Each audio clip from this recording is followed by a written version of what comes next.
आज त नया साल मना के हो गए हो जान तोरे साथे बितावल हर पल दिल में आजो जिंदाबाद कवनो बात ना मेरी रानी।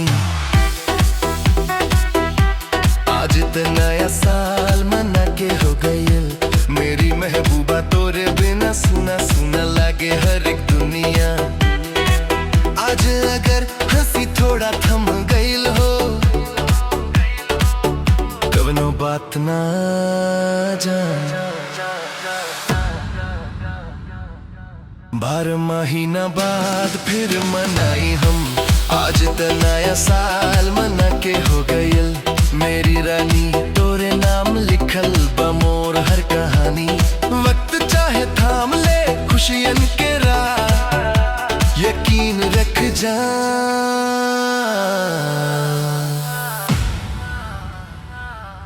12 महीना बाद फिर मनाई हम।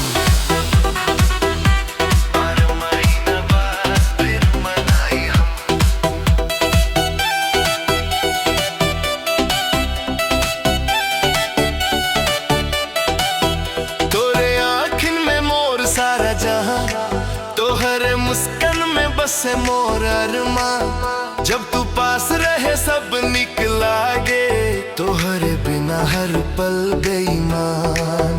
तोरे बात में जादू बसल बा सीधा दिल पर असर कर जाला दुनिया चाहे कुछ कहे रानी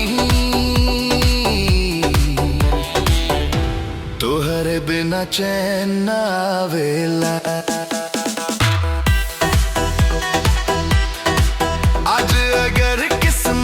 थोड़ा रूठ गई कल तोरे संग मुस्काई तोरे प्यार पर पूरा भरोसा ये दिल रोज समझाई।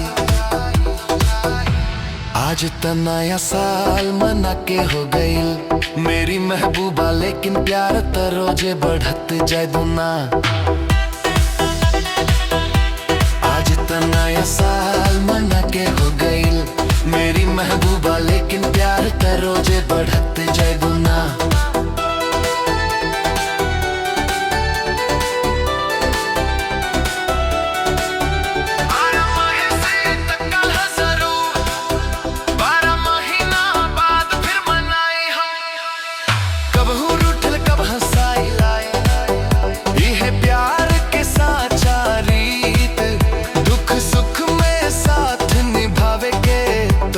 संग लिहल हर एक प्रीत तोरे नाम हर खुशी सा जब तोरे खातिर हर गम सह आज भले अधूरा लागे सपना कल पूरा हर एक कर साल गिने के का जरूरत जब हर दिन तो हर नाम लेनी तू साथे रहते जिंदगी रानी हर दिन त्योहार लेनी।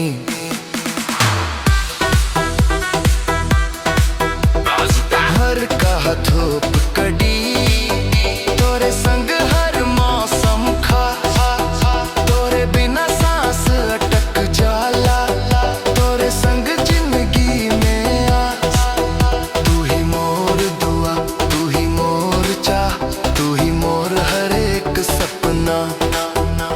जन्म जन्म ले साथ निभाई यह दिल के सच्चा अपना। आज त नया साल मना के हो गई मेरी महबूबा तोरे संग हर कसम निभाई सच्चा।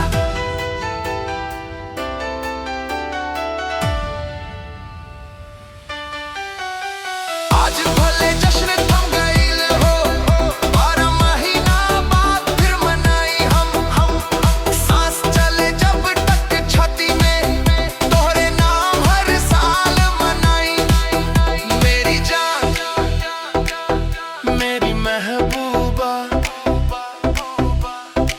तोहरे खातिर जिंदगी लिखाई।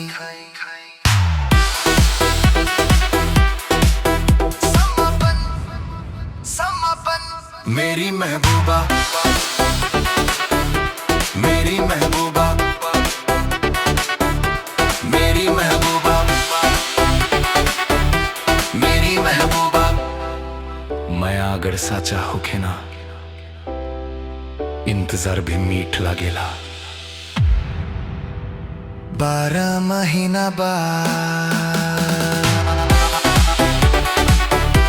फिर मनाई हम